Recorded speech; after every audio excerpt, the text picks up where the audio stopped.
ความจนบนโลกนี้มี4แบบ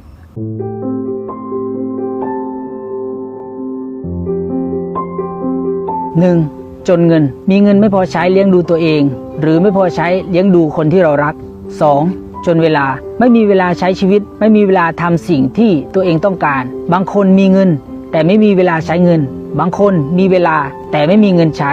บางคนหนักกว่านั้นไม่มีทั้งเงินและเวลาซึ่งส่วนใหญ่จะโทษว่าเป็นเพราะข้อที่3นั่นคือจนโอกาสไม่มีโอกาสดีๆเข้ามาในชีวิตหลายคนบ่นว่าเราก็ขยันนะแต่ทำไมไม่ประสบความสำเร็จเสียทีเราอาจต้องเข้าใจก่อนว่าคนที่ประสบความสำเร็จทุกคนล้วนต้องขยันแต่คนขยันไม่ใช่ทุกคนที่จะประสบความสำเร็จเพราะขยันผิดที่10 ปีก็ไม่รวยถ้าการทำงานหนักอย่างเดียวทำให้ประสบความสำเร็จกรรมกรแบกหามคงร่ำรวยทุกคนไม่ได้บอกว่าอาชีพนี้ไม่ดีเพียงแต่โอกาสที่อาชีพนี้มีมันน้อยมากดังนั้นเราทำงานหนักอย่างเดียวไม่พอเราต้องทำงานอย่างฉลาดด้วยมองหาโอกาสดีๆแล้วเมื่อเจอจงอย่าลังเลที่จะคว้ามันหลายครั้งที่เรามีโอกาสดีๆเข้ามาแต่เรานั่นแหละที่ปฏิเสธโอกาสนั้นแบบนี้เราเรียกว่าจนแบบที่4คือจนความคิดมัวแต่คิดดูถูกศักยภาพตัวเองคิดลบคิดในสิ่งที่ไม่มีประโยชน์คิดแต่ในสิ่งที่ทำให้ตัวเองไม่ประสบความสำเร็จคิดว่าตัวเองคงทำไม่ได้แล้วก็ปล่อยให้โอกาสนั้นหลุดลอยไปจนเงินจนเวลาเจอโอกาสดีๆยังสามารถเปลี่ยนแปลงชีวิตได้แต่ถ้าจนความคิด